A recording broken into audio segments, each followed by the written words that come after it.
Бүгін giveaway-лар туралы айтамыз. Жарнаманың бір платный бір түрі.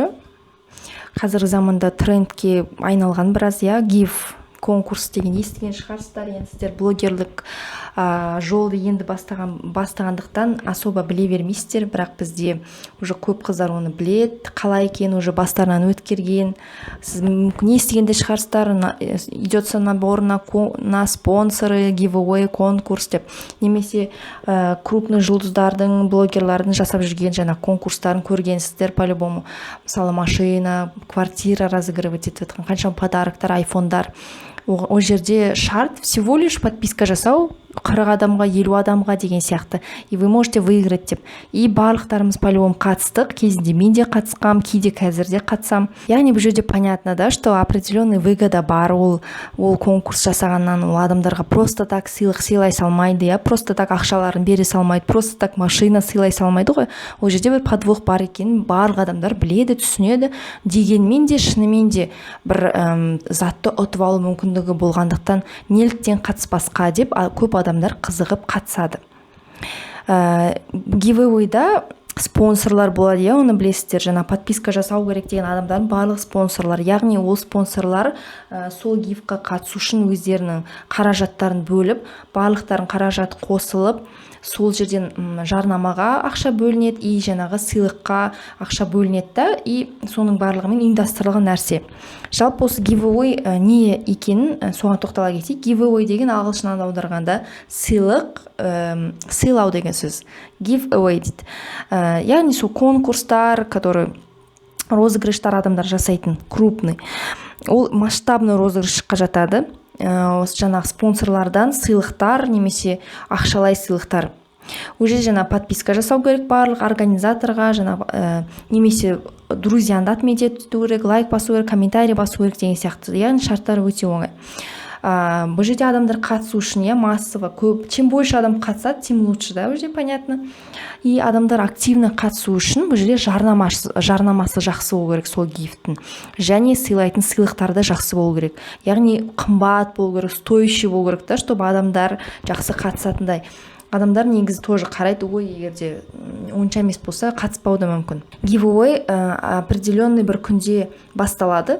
То есть запуск қандай да бір күні басталады дейді да, и сол күнге орай жаңағы сол күнге көп аудитория жинау үшін, көп адамдар қатысқанын қалаған үшін, көп адамдар қатысу үшін активно жарнама жасайды. Яғни крупный блогерларда, крупный жұлдыздарда активно жарнама жасайды. Ол не үшін көрдіңіз? Өйткені олардың аудиториясы көп, олардың подписчиктері көп. Осы жаңағы гифқа қатысатын спонсорлар, мысалы уже тоже крупный блогерлар болса, солар да жарнама жасайды, барлық бірге жарнама жасап, немесе таргетингті қосады, кейде таргетинг арқылы, басқа подписчиктар жаңағы отметка жасау арқылы, комментарий арқылы, басқа да жарнама арқылы сол гифті жарнамалап жақсы нәтиже шығады.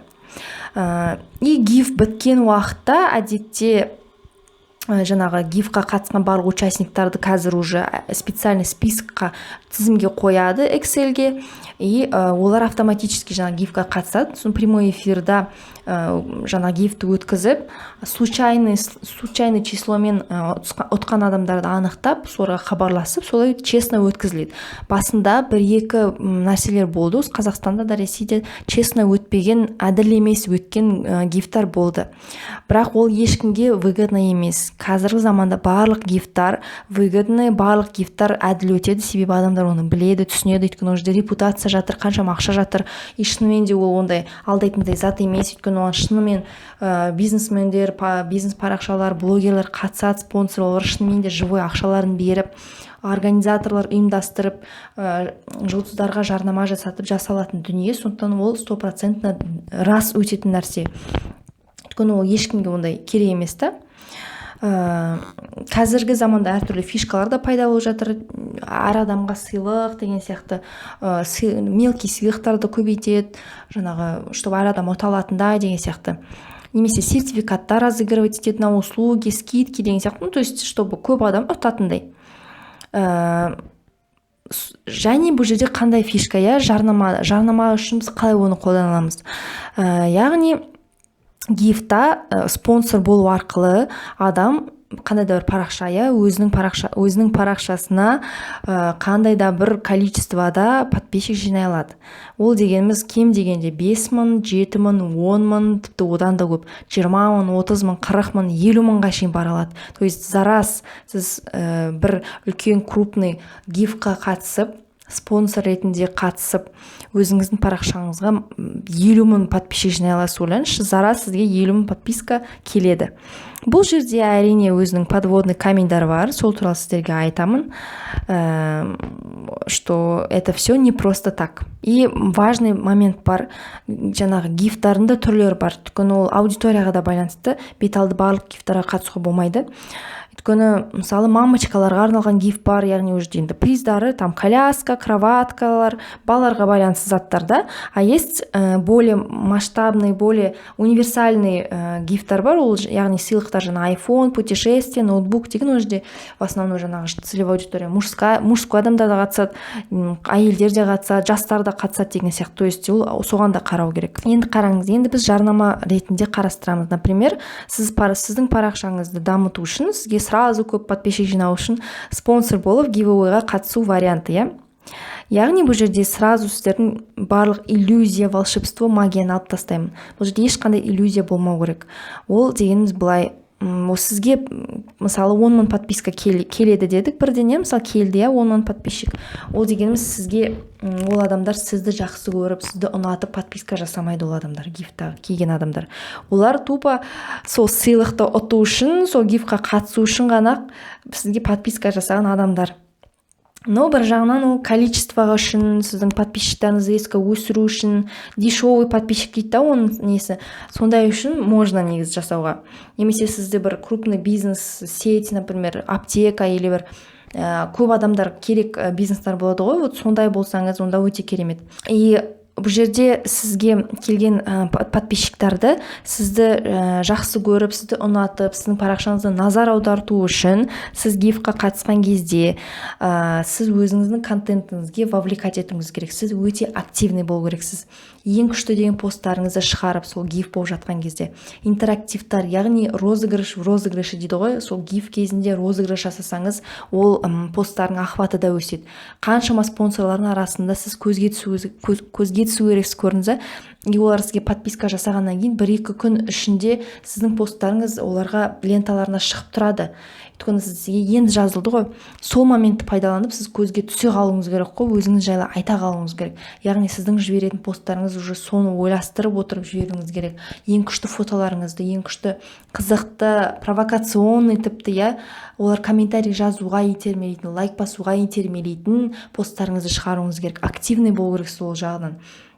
Сол күндері, гиф болып жатқан күндері стористі көбірек түсіруіңіз керек, яғни скучный сторис болмау керек, чтобы сізді ой, скучный блогер екен, гиф біткеннен кейін отписка жасап тастаймын деп ойламас үшін жақсы стористар, пайдалы посттар шығарып, IGTV-ға мүмкін видеолар шығаруыңыз керек, көзге түсетін. Өйткені сіздің сторисіңізді обязательно көреді. Гиф кезінде стористің просмотр деген до небес взлетать етеді ғой. Менде максимум сол уақыттарда 7 мың, 8 мың просмотрға шейін өскен. Я просто офигела сол кезде. Қаншама адам менің сторисімді көріп жатыр деп помню.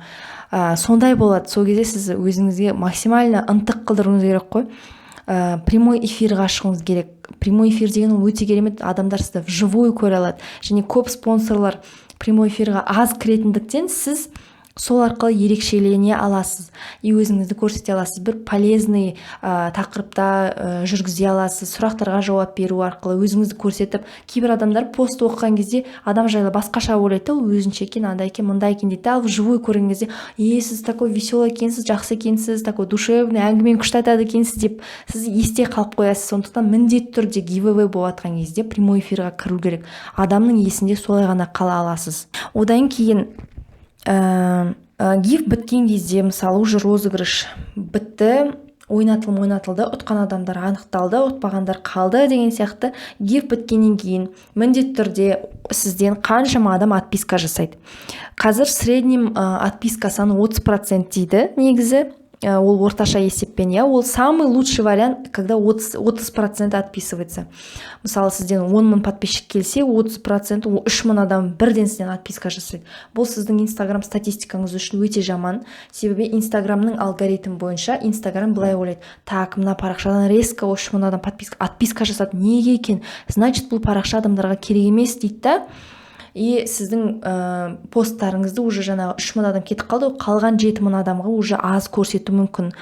И иногда 30% емес, тіпті 50%-ке шейін де отписка болып жатады. Мысалы, 10 мың подписчик келді, 5 мыңы сразу отписалась, сізде 5 мыңы қалды, и то 5 мыңның ішінде 1000 адам ғана сізге реально лояльный болып, сіз қызықты болып қалдыңыз. Қалғаны просто сіздің целевой аудиторияңыз емес. И ол мертвым грузом сіздің парақшаңызда тұрады.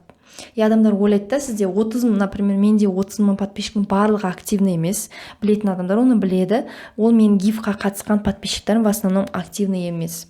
И мен гифқа қатысқан кезде мен шоке болдым кәдімгідей, что маған 50 мың подписчик жазылған тұғын, и гифтан кейін біраз уақытпен где-то 10 мың подписчик бірден отписалась, и 15 мың, в общем 15 мың подписчик кетіп қалған менден. Ойлаңыздаршы, ол деген капец какой стресс қой Инстаграмның статистикасы үшін. Бірақ ол кездері мен особо ол туралы білмедім. Одан кейін ғана қателіктерін түзедім, қалай екенін білдім. Кәдімгідей өзімде блогерлік курс, SMM курс өткеннен кейін бірақ бүкіл қателерімді түсініп, соның барлығын сіздерге передавать етіп айтып жатырмын. Адамдар неге отписка жасайтынын білесіздер, иә? Өйткені ол уже сіздің парақшаңыз қызық болмауы мүмкін, олар массово отписка жасауы мүмкін, яғни барлық спонсордан бірден отписка жасауы мүмкін, сіздің целевой аудиторияңыз болмауы мүмкін. Еще олар біраз уақыттан кейін де ақырындап отписка жасайды обычно. Мысалы, пост жазған сайын, например, көбінесе негізі бизнес аккаунттар бар ғой, инстамагазин, сондайлардан тез отписка жасайды. Егер сіз жақсы блогер болсаңыз, негізі блогерлардан более аз отписка жасайды. Бұл енді сондай тенденция, потому что блогерлар более интересный инстамагазинге қарағанда, өйткені олар пост жазады, пайдалы нәрселер жазады, полезный сторис түсіреді деген сияқты ғой. Енді қараңыз, спонсор болып гифқа қатысу үшін бұл жерде міндетті түрде өзіңізге подходящийді табу керек, бағасын білу керек, оның қандай сыйлықтары болу керек, олар қалай жарнама жасайды, олар қанша подписчик әкелеміз дейді, организаторлар қандай адамдар, жақсы адамдар ма, и соны міндетті түрде подробно изучать ету керек, яғни кез келгеніне қатысуға болмайды. Енді гифтарды қайдан іздеу керек?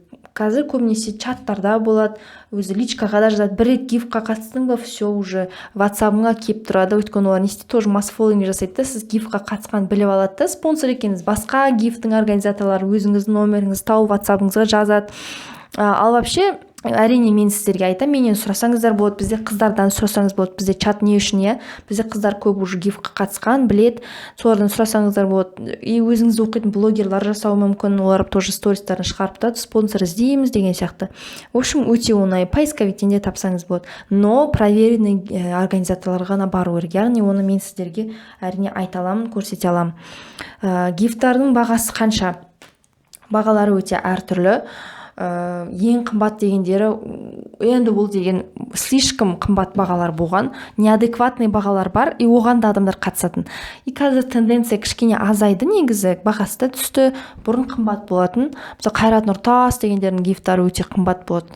Мысалы, Жұлдыз Абдукаримованың, мен Қайрат Нұртастың әйелінің гифіне қатысқан кезде бағасы 50 мың болды, скидкамен 40 мыңға қатысып, 40 мың подписчик келген тұғын. И соның ішінен 10 мыңы бірден отписка жасаған.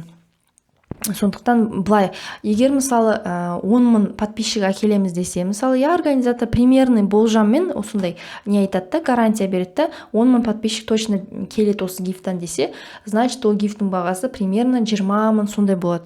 Но скидкамен 15 мыңға да табуға болады негізі, қазір қосылуға да болады солай. Яғни ол әр подписчиктің саны 1 теңге, 2 теңге деген сөз ғой. Қазір в среднем 2 теңге, яғни 10 мың подписчик, значит 20 мың теңге тұрады деген сөз ғой. Кішігірім гифтар болады, үлкен гифтар болады, 30-40 мың тұратын гифтар болады, ондайлар өте көп. Сосын енді самый крупный деген болған гифтар болды, 100 мың теңге, 200 мың теңге, максимум 300 мың тұратын гифтар болған. Олардан 50 мың, 60 мың подписчиктар келді. Бірақ енді ол өте рискованный нәрсе. Не себептен? Себебі жаңағы айтып тұрмын ғой, гифтің плюстары да бар, минустары да бар. плюстарын кейін айта кетемін, жаңа минустарын айтып жатырмын ғой. Бұл жерде розовый жаңағы очки болмас үшін сіздер как есть бәрін айтып жатырмын. Өте маңызды часть, потому что бізде қыздарда да болды. Двоечница қыздар бар, қыз бар, то есть бір қыз, который мені обучениені тыңдамай, барлығын ешнәрсе оқымай, ой, сосын оқимын, қойшы, Диана, честно признаюсь, мен сенің обучениені даже тыңдаған жоқпын деген қыздар, мысалы, өздері любой гифқа қатысып, сөйтіп ақшаларын құртқан қыздар бар. Сондай болмас үшін, как есть айтуым керек сіздерге. Яғни гифтің үлкен минусы, сіз енді бастап жатсаңыз, онда бірден гифқа қатысып керек емес. Біріншіден, осы сіздің статистикаңызды өлтіреді. Отписка болды ма, все, Инстаграм алгоритм бойынша сіздің статистикаңыз құртылады. Базар жоқ, гиф болып жатқан кезде статистикаңыз ұшады кәдімгідей. Просмотр да көбейеді, охват та көбейеді, подписчик та көбейеді. Инстаграм тіпті жақсы ойлай бастайды. О, подписчиктар келіп жатыр, күшті, не ғой деймін дейді, сізге көмектеседі кәдімгідей парақшаңызды дамытуға. Егер сіз тоқтамай постоянно гифқа қатысып отырсаңыз, ол другое дело.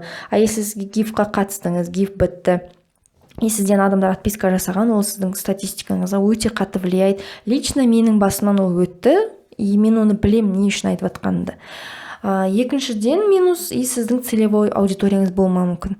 Сіз қанша активны болғанмен, ол по-любому бір 50 емес, бір 30%, 20% сіздің будущем, сіздің посттарыңызды көрмей, мертвым грузом сіздің количествоңыз болып қана қалып қояды. И сондай да риск бар. Үшіншіден, бағалары да қымбат.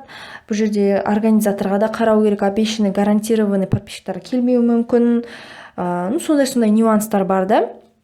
И еще гифқа да бір рет қатысқаннан кейін қатыса бергісі келеді да, негізі сондай тенденция бар. Көп екен, оңай әдіс деп ойлап қалады да көп адамдар.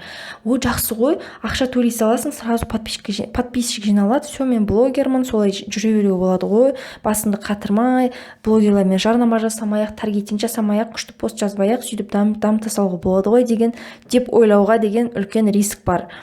Но как бы адамдарды олай алдай алмайсың. На самом деле живой адамдарға өзіңді оқитын, өзіңе комментарий жазатын, дайректке жазатын, сенің обучениеңа, барлығына, в общем, сенің өміріне қызығатын, шынайы сені оқитын оқырмандарға еш нәрсе жетпейді.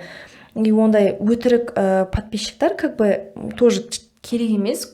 Негізі көп блогерлар бар, солай накрутка емес, солай гифқа қатысып көп подписчик жасай болатын. И ол дұрыс емес бір жағынан. Енді мынандай плюстар бар. Ол деген, егер сіз уже парақшаңыз дамытып бастадыңыз, сізде уже өзіңіздің живой 5000 подписчигіңіз жиналды. Әртүрлі әдістермен, жарнамамен, барлығымен, промофломен, барлығын қолдану арқылы уже сіздің тұрақты оқитын 5000 подписчигіңіз бар. Немесе 10.000 подписчигіңізге жеттіңіз, ешқандай гифсіз, еш нәрсіз. Одан кейін ақырындап, үлкен емес, кішкентай гифтарға қатысуға болады. Ол уже сізге жақсы әсерін береді. Яғни сізге айына бір 2000 подписчик қосылса, бірден 3000, максимум 5000 подписчиктен қосылып отырса, ол уже Инстаграм алгоритміне ешқалай кедергі жасамайды, потому что сізде уже өзіңіздің аудиторияңыз, уже сізді жақсы көретін, уже 5000 активный аудиторияңыз бар, и оның үстіне ақырындап қосылса, ол ешқандай кері әсерін тигізбейді. Сондықтан сіздерге айтатыным, 5000 подписчикқа жеткізіп алыңыздар. Тіпті вообще идеально болады, егер 10.000 подписчикқа гифсіз өзіңіз жеткізіп алыңыздар, барлық жарнаманы жасап, СФС жасап, 5000 подписчикқа жеткізіңіз, все, сол активный аудиторияны арқылы дамыта бастайсыз. Достарыңызды отметить етіңіздер, бөлісіңіздер деп, сөйтіп адамдар жиналады өзі. Промофломен айтып мүйтіп, 10.000 подписчикқа жетіп аласыз, все, содан кейін ғана гифқа қатысыңыздар. Уже 2000 подписчигі бар, 3000 подписчигі бар, 5000 подписчигі бар, сонда гифтарға қатысып, уже парақшаңызды айтып тұрмын ғой, ары қарай дамыту өте оңай, сол гифтармен дамытып кетсеңіз болады. Егер де жаңағы сіз мысалы әртүрлі мамасита сияқты общепринятый посттар жасаңыз, сондай нелерге негізі гифқа қатысса, жақсы жиналады аудитория негізі. Жақсы оқиды ондай посттарды. Сіз өзіңіз білесіз ғой, өзіңіздің посттарыңыз, аудиторияңыз более широкий болса, сезіп тұрасыз, мен осы адамдар қызық боламау дегендей. Сонда қатысаңыз, свежий аудитория келеді да, бір жағынан, ол да плюс. Яғни гиф кезінде өте активны болу. Раз уж қатыстыңыз ба, өте активны болыңыз, көзге түсіңіз. Яғни гифқа қатысып, ешқандай пост шығармай, не активны болу деген ол ақшаны бостан-босқа құрту, ол өте дұрыс емес. және мысалы сіз гифқа қатысып жатсаңыз статистика страдать етпеу үшін параллельно басқа жарнама жасаған дұрыс. Яғни органический жарнама жасауға болады, таргетинг жасауға болады, басқа блогерден жарнама алсаңыз параллельно. Именно отписка болатын кез бар ғой, что баланста ұстау үшін. Например, сізге 3000 отписка болса, 3000 подписчик келсе, вот сонда жақсы болады, өте керемет болады. Осыны міндетті түрде қолданыңыз. Сосын мысалы сізде 5000 подписчикқа жеттіңіз и гифқа қатысып жатсыз. И сіздің бір күшті посттарыңыз бар ғой, өзіңіз сақтап жүрген бір мүмкін личный темаға байланысты. Сол посттарды именно гиф кезінде жазсаңыз, көп адам көріп, көп адам сізді ұнатып қалуы мүмкін да сол процесте. Яғни ең күшті деген, провокационный деген посттарды гиф кезінде жазу керек, активный болу керек. Сосын кейін гиф кезінде андай посттар не тоже жазып тұру керек. Жаңағы пост знакомства, танысу пост, өзіңіз жайлы айтып, сізде таныстыра кетіңіз, қай жақтан боласыз деген сияқты сұрақтарды көп қою керек. Яғни более обширный, ашық сұрақтар, жауап беруге итермелейтін. Адамдар сөйлеуге итермелеу керек қой, бұл кім адам, қайдан келген деген сияқты. Одан кейін айтып тұрғандай, сізге олар келетін подписчиктер ол холодный аудитория болып саналады, ол сізді танымайды. Сондықтан горячий аудиторияңызға вброс жасасаңыз, яғни сіздің уже активный аудиторияңыз комментировать етсе, лайк басса, онда статистикаға да жақсы, и новый подписчиктер да оны көреді, сондықтан солай болған дұрыс. Жалпы айтқанда осы гиф деген ол просто аудиторияны жинаудың бір жақсы құралы негізі. Изначально ол жаман немесе жақсы деп айтуға келмейді. То есть мен жаман нәрсе ол жаман құрал деп айта алмаймын. Жақсы құрал деп те айта алмаймын, бұл пышақ сияқты. Өйткені пышақ та ол құрал ғой, бізге керек инструмент. Онымен біз адамды да өлтіре аламыз, онымен біз салат жасай аламыз. Сол сияқты ғой. Мысалы сіз гифқа қатысып спонсор болып, сіздің аккаунтыңызды навсегда өлтіріп алсаңыз болады. Немесе можете заработать миллионы. Көрдіңіз, бұл сіздің қолдануыңызға байланысты. Сондықтан міндетті түрде менің айтқан осы нәрселерді тыңдап, назар аударыңыздар. Біздің басымыздан өткен нәрсе, біз білеміз, біздің қыздардан сұрасаңыз болады, осы тақырыпта көп нәрсе айтып бере алады. Жалпы гифқа общем айтқанда, қандай парақшаларға қатысқан дұрыс. Біріншіден, егер сіздің бір курстарыңыз болса, тренингтар өткізсеңіз, марафондар өткізсеңіз, консультация өткізсеңіз, яғни сізде явный монетизацияңыз болса уже, парақшаңызды монетизировать етсеңіз, и постоянно жаңа аудитория керек болса, сол адамдарға қатысқан жақсы. Одан кейін инста-магазиніңіз болса, бірақ сізде ассортиментіңіз жақсы болса, и несі дейді ғой, тым бағасы қымбат товарлар болмаса, яғни арзан товарлар болса, скидкалар көп болса, адамдар ондайды жақсы көреді, жақсы жазылады. Одан кейін айтып тұрғандай 10 мың, 20 мың подписчиктен жоғары болса, онда жақсы смело қатысуға болады гифқа. Одан кейін массовый спросы бар бизнесіңіз болса, студия красоты, стоматология деген сияқты болса. Одан кейін айтылып кеткендей, сіз общий резонансный темы дейді ғой, көп адамдарға қызық тақырыптар туралы жазсаңыз, және парақшаңыз әдемі оформленный болса, одан кейін бір яркий личность болсаңыз, например, өзіңізге назар аударта алатын, әртүрлі күнде жұмыс істеуге дайын жанып жүрсеңіз, күнде новый аудитория керек болып, шашыңызды бояп, путешествовать етіп, активный болып жүрсеңіз, онда гифқа смело қатысу болады, потому что сізде контентіңіз де яркий болады, и ол өте керемет ол жағынан. Сосын мен өзімнің басымнан өткен оқиғамен бөлісейін, қалай гифқа қатысқан. Гифқа мен 2018 жылы май айында қатысып бастадым. Ол мен күйеуім айтқан. Күйеуім ақша бөлді, ақша берді. Где-то бірнеше 70 мыңдай ақшамыз осы гифқа қатысуға кетті. Мен басында ойбай, ақша босқа кетеді ғой деп қатысқым келмеген тұғын. Бірақ күйеуім айтты, давай сен сол кезден бастап айтты. Инстаграм дамытайық, әртүрлі жарнаманы қолданайық, давай гифқа қатысайық деп, ол кезде гифтар көп болыпты да. И мен Инстаграмнан іздеп, просто поисковиктен іздеп тауып алдым. giveaway.kz деген жақсы организатор болып шықты. Ол сіздерге де рекомендую, әлі күнге дейін өткізеді гиф. Диана деген қыз организатор. И барлығы ұнап, көзім жетіп, что это все әділ екен. И сол кісілермен келісіп, алғашқы гифіме кірдім. 40 мың теңгемен, помню. Ол кезде Қайрат Нұртас әйелін енді ғана көрсеткен болатын, парақшасын енді дамытып, қаншама адамдарға қызық болды да. Сондай адамдарға ғана негізі қатысу керек. Сіздерге де советую, жиі гиф жасайтын или танымалдылығы жоқ, авторитеті жоқ блогер немесе жұлдыздардың гифіне лучше қатыспауға. Сөйтіп, и маған аудиториясы подходящий болды, әйелдер, жұлдыздың өзі де андай более осознанный, андай глупый емес, ақылды әйел екені көрініп тұр. 4 бала тәрбиелеп жатқан, Қайрат Нұртастың әйелі деген сияқты. И тем более инстаграмға енді келді, аудиториясы активный деген сияқты. И сол кісінің гивіне қатыстым, 40 мың подписчик бірден келді. Менің қателігім, мен гив кезінде ойбай подписчик келіп жатыр деп спокойно отырдым. Ешқандай активность жасаған жоқпын. Практически стористар түсірем, но ешқандай полезный сторис емес, просто тупойский стористар түсірім, шынымды айтсам. И қайнағаларым келді, қайнағалармен шай ішіп отырым, торт пісірдім, вупи пай пісірдім деген сияқты. Бірінші рет пісірдім, соған шығар ең қызығы ішіндегі. И стористарым өсіп жатыр, қараймын, 5 мың адам көріп жатыр мен сторисімді. Еще бір түрлі ощущение, ол кезде ең резко подписчик жиналған кезім ғой. Қызық бір түрлі ощущениеде болдым. Все, мен блогермін, подписчигім өсті деп. И отписка басталды, конечно же. И менің қателігім активный болмағаным. Сіздерге вот соны айтам. Одан кейін екінші гифқа қатысқым келді. Андай қатысқаннан кейін ойладым, так тірілту керек, күшті нәрсе екен, деп екінші гифқа қатыстым. Вот екінші гиф уже онша емес болды. Ақбота Нұр Сейтмағамбет білесіздер ғой, ол кезде күйеуімен ажырасып, енді қосылған тұғын. Тоже сондай момент болды да, и тоже қатыстым. И ол қатысқан жерде почти 50% подписчигім кетіп қалды сол жерден. В общем, 50 мың болды ма, сол 50 мыңнан ақыры 15 мың кетіп қалды, 35 мың подписчик па, сондай қалды менде. И одан, мен сіздерге айтып ұмытып кеттім ғой, ең бірінші қатысқан гивім, ол кішігірім гив болған. Менде өзінде 2000 подписчик болды. 2000-нан 4000-ға шейін жеткізген подписчиктар. 2000 подписчик қосылған аха өзі 2000 теңге тұратын гиф болды, я.